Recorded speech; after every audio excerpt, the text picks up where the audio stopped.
नमस्कार विद्यार्थी मित्रांनो, Sardar Vallabhbhai Patel English medium school Yawal येथील ऑनलाईन क्लासेसमध्ये मी तुमचे स्वागत करते। मी तुमची मराठी टीचर कुंदा नारखेडे मिस। आज आपण इयत्ता 7वीतील मराठी सुलभ भारती विषयातील कविता क्रमांक 6 टप टप पडती ही कविता अभ्यासूया। विद्यार्थी मित्रांनो, कवितेचे नाव आहे टप टप पडती। कवितेचे स्पष्टीकरण बघण्याआधी आपण कवितेचे प्रकट वाचन करूया। ऐका, वाचा, म्हणा।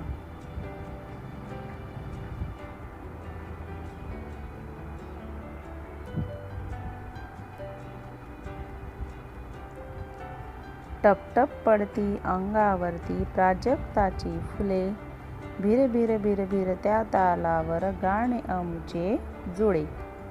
कुरणावरती झाडाखाली ऊन सावली विणते जाळी, येतो वारा पहा भरारा गवत कुशीने डुले। दूर हे सूर वाहती उन्हात पिवळ्या पानाहाती, हसते धरती फांदीवरती हा झोपाळा झुले। गाणे आमुचे झुळझुळ वारा, गाणे आमुचे लुकलुक तारा, पाऊस वारा मोर पिसारा या गाण्यातून फुले। फुलांसारखे हे सर्व फुलारे, सुरात मिसळून सूर चलारे, गाणे गाती तेच शहाणे बाकी सारे खुळे। बघा किती सुंदर आहेत ना कविता। विद्यार्थी मित्रांनो, ही कविता कोणी लिहिलेली आहे? मंगेश पाडगावकर या कवींनी ही कविता लिहिलेली आहे। तर बघा, कवितेचे स्पष्टीकरण बघण्याआधी आपण कवीबद्दल परिचय बघूया। कवींचे नाव आहे मंगेश पाडगावकर। त्यांचा जन्म 1929 साली झालेला आहे आणि त्यांचा मृत्यू 2015 साली झालेला आहे।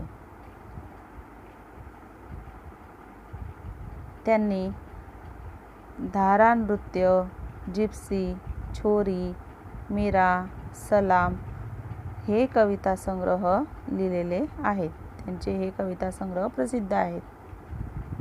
विद्यार्थी मित्रांनो, या कवितेत त्यांनी मोकळ्या कुरणावरती असणाऱ्या प्राजक्ताच्या झाडांची पडणारी फुले व त्यांचे सौंदर्य अनुभवणाऱ्या मुलांच्या मनातील आनंद कवितेतून व्यक्त केलेले आहे। तर चला आता आपण कविता बघूया। त्याआधी विद्यार्थी मित्रांनो, आपण चित्राचे वर्णन करूया। बघा, चित्रामध्ये तुम्हाला काय दिसत आहे? हा काय आहे? सूर्य। आणि बघा, त्याचबरोबर तुम्हाला झाड दिसत आहे आणि झाडावर पांढरी फुलं दिसत आहे। तर ती फुलं कशाची आहेत? प्राजक्ताची फुले। प्राजक्ताची म्हणजे आपण त्याला पारिजातकाची फुले असे म्हणतो। बघितली आहे सर्वांनी पारिजातकाची फुले कशी असतात? व्हाईट कलरची असतात, पांढऱ्या रंगाची असतात आणि त्यांची दांडी ही केशरी रंगाची असते। आणि बघा, या झाडाच्या खाली तुम्हाला मुले खेळताना दिसत आहेत, हो की नाही? बघा, झाडाखाली मुली खेळत आहेत आणि त्यांच्या अंगावर काय पडत आहे? तर ही प्राजक्ताची फुले, पारिजातकाची फुले त्यांच्या अंगावर पडत आहेत। आणि कवीने इथे ती फुलं जेव्हा त्या मुलींच्या अंगावर पडत आहेत तेव्हा त्यांनी त्याला काय नाव दिले आहे? टप टप पडती असे नाव दिलेले आहेत। आणि बघा, खाली तुम्हाला काय दिसत आहे? प्राजक्तांच्या फुलांचा सडा पडलेला दिसत आहे. विद्यार्थी मित्रांनो, ही फुलं आपल्याला पावसाळ्यामध्ये बघायला मिळतात. पावसाळ्यात ह्या झाडाला, प्राजक्ताच्या झाडाला खूप फुले येतात. असे पूर्ण फुलांनी झाड आपल्याला भरलेले दिसते. आणि बघा, जेव्हा खाली या फुलांचा सडा पडलेला दिसतो तेव्हा खूप सुंदर दिसते. ती धरती खूप सुंदर दिसते आणि त्या फुलांचा सुगंध सर्वदूर पसरतो. तर बघा विद्यार्थी मित्रांनो, येथे या ज्या मुली दिसत आहेत त्या प्राजक्ताच्या झाडाखाली आनंदाने बागडत आहेत आणि त्यांच्या मनात जो आनंद व्यक्त होत आहे तो आनंद कवीने या कवितेतून वर्णन केलेला आहे. तर चला आता आपण कवितेला सुरुवात करूया. काय नाव आहे कवितेचे? टप टप पडती. पहिले कडवे बघा. टप टप पडती अंगावरती प्राजक्ताची फुले, भिर भिर भिर भिर त्या तालावर गाणे अमुचे जुळे. विद्यार्थी मित्रांनो, बघा इथे त्या मुली प्राजक्ताच्या झाडाखाली म्हणजे पारिजातकाच्या फुलाच्या झाडाखाली खेळताना आपल्याला दिसत आहेत आणि गाणे गात आहेत. काय गाणे गात आहेत? टप टप पडती अंगावरती प्राजक्ताची फुले. फुले जेव्हा अंगावर पडतात तेव्हा आवाज कसा होत आहे फुलांचा? टप टप असा आवाज येत आहेत. ती पारिजातकाची शुभ्र फुले त्यांच्या अंगावर टपटप पडत आहेत. भिर भिर भिर भिर त्या तालावर गाणे अमुचे जुळे. आणि आम्ही भिरभिरत्या तालावर एकत्र येऊन गाणे गात आहेत. भिरभिरत्या तालावर म्हणजे काय? गोल गोल फिरून आणि गाणे म्हणून गाण्याच्या तालावर आम्ही एकत्र येत आहोत आणि गाणे सुद्धा गात आहोत. पुढचे कडवे बघा. कुरणावरती झाडाखाली ऊन सावली विणते जाळी, येतो वारा पहा भरारा गवत कुशीने डुले. बघा विद्यार्थी मित्रांनो, इथे कवी काय म्हणत आहे? कुरणावरती. कुरण म्हणजे काय? आजूबाजूला पावसाळ्यात बघा आपल्या अंगणात आजूबाजूला जे हिरवळ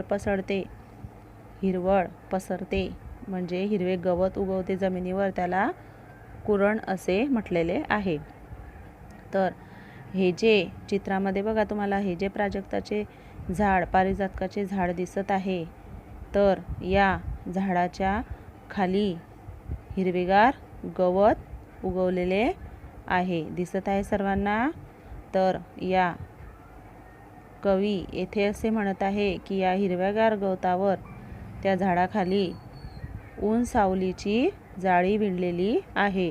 म्हणजे बघा हे जे पारिजातकाचे झाड आहे, या झाडामुळे खाली या जमिनीवर या गवतावर ऊन सावली पडलेली आहे. म्हणजे झाडाची सावली आणि ऊन यांचा उजेड तिथे पडलेला आहे, सूर्याचा उजेड तेथे पडलेला आहे, म्हणजे ऊन सावली तेथे दिसत आहे. म्हणजे कवीने येथे त्याला जाळी ही उपमा दिलेली आहे. येतो वारा पहा भरारा गवत कुशीने डुले. आणि या हिरवळीवर जेव्हा वारा येतो, भरारा म्हणजे जोरात वारा जेव्हा येतो तेव्हा हे गवत आनंदाने डोलत आहे. गवत हवेने हलते की नाही? बघितले ना तुम्ही गवताला हलताना? जेव्हा वारा वादळ सुटते तेव्हा झाडेही हलतात आणि जमिनीवरचे छोटे छोटे जे गवत असतात ते गवतही हलत असते. कशामुळे? वाऱ्यामुळे. तर जेव्हा हा भरार वारा येतो तेव्हा ते गवतसुद्धा आनंदाने डोलत असते. पुढे बघा.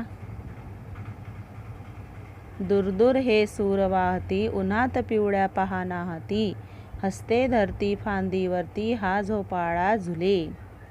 बघा, दूर हे सूर वाहती उन्हात पिवळ्या पहा नाहती.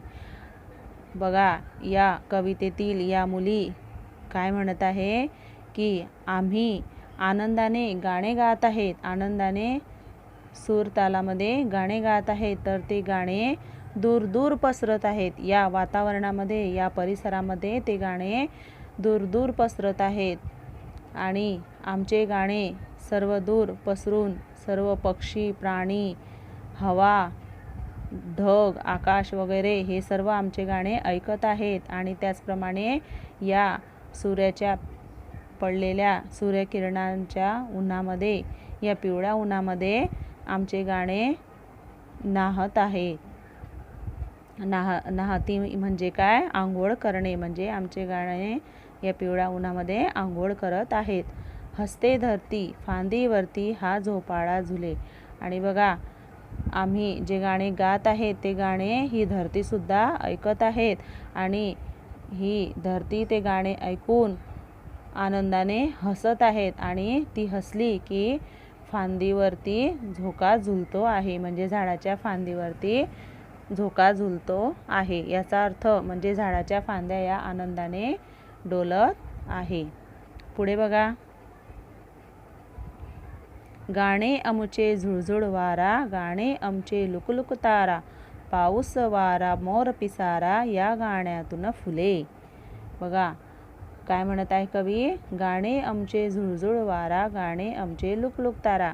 या ज्या मुली गाणे म्हणत आहेत, तर ह्या मुली काय म्हणत आहेत की आम्ही जे गाणे म्हणत आहोत ते गाणे कसे आहे? झुळझुळ वाहणाऱ्या वाऱ्यासारखे आहेत. म्हणजे वाऱ्याची झुळूक जेव्हा येते त्या झुळूकप्रमाणे आमचे हे गाणे आहे. आमचे गाणे त्यामध्ये रमून जाते. तसेच आकाशामध्ये जी तारे लुकलुकतात, माहिती आहे ना सर्वांना तारे कशी लुकलुकतात, बघितली असेल सर्वांनी. तर त्या लुकलुकणाऱ्या ताऱ्यांप्रमाणे सुद्धा आमचे गाणे हे आहेत. आणि त्याचप्रमाणे आम्ही जसे गाणे गात आहेत तसे त्या गाण्यातून पाऊस पडत आहेत, वारा जोराने सुटत आहेत. आणि ज्याप्रमाणे पावसाळा सुरू होतो, पाऊस पडायला सुरुवात होते, तेव्हा मोर आपला पिसारा फुलवून नाचायला लागतो, त्याचप्रमाणे आमच्या गाण्यातून सुद्धा फुले पडत आहेत. झाड आपला पिसारा फुलवून आपले झाडावरची फुले तो खाली पाडत आहेत. कशामुळे? तर त्यांच्या गाण्याचे स्वर सर्वदूर पसरल्यामुळे ती फुले आपोआप खाली पडत आहेत, असे कवी येथे उपमा देत आहे. शेवटचे कडवे बघा. फुलांसारखे सर्व फुलारे, सुरात मिसळून सूर चला रे, गाणे गाती तेच शहाणे, बाकी सारे खुळे. वा, किती छान म्हणताय बघा कवी येथे. फुलांसारखे सर्व फुलारे, सुरात मिसळून सूर चला रे. बघा, कवी येथे म्हणत आहे की या मुली जसे गाण्यामध्ये दंग झालेले आहेत. फूल जसे सुंदर दिसते, सकाळी फूल जेव्हा उमलते, जेव्हा कळी उमलते तेव्हा फूल किती सुंदर दिसते, हसरे दिसते. त्याचप्रमाणे तुम्ही सुद्धा तुमच्या चेहऱ्यावर आनंद ठेवावा, तुमचा चेहरा सुद्धा फुलासारखा फुललेला ठेवावा. तसेच तुम्ही जे गाणे गातात त्या गाण्यामध्ये तुमच्या सुरामध्ये सूर तुम्ही मिसळून टाकला पाहिजे. म्हणजे ते गाणे गाताना तुम्ही त्या गाण्यामध्ये दंग झाले पाहिजे. आणि जे मुलं गाणे गातील ते शहाणे मुले आहेत आणि जे गाणे गाणार नाही ती मुले कशी? खुळे म्हणजे काय? वेडे मुले. म्हणजे जे गाणे गाणार नाहीत तेथे कवी येथे त्या मुलांना वेडी खुळी असे म्हणत आहेत.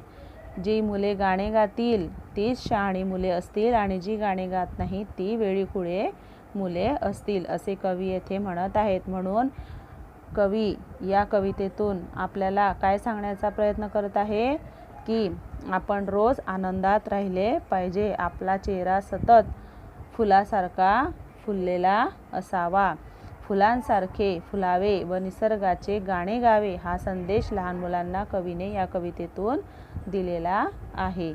समजली सर्वांना कविता? विद्यार्थी मित्रांनो, कविता खूप सुंदर आहे. सर्वांनी कविता पाठ करायची आहेत. प्रत्येक ओळीचे स्पष्टीकरण मी करून दिलेले आहे. सर्वांनी कविता वाचताना स्पष्टीकरण लक्षात घ्यावे. ठीक आहे. आता आपण या कवितेवर स्वाध्याय लिहून घेऊया. सर्वांनी कवितेचे प्रकट वाचन करायचे आहे. छान आहे ना कविता? थँक्यू.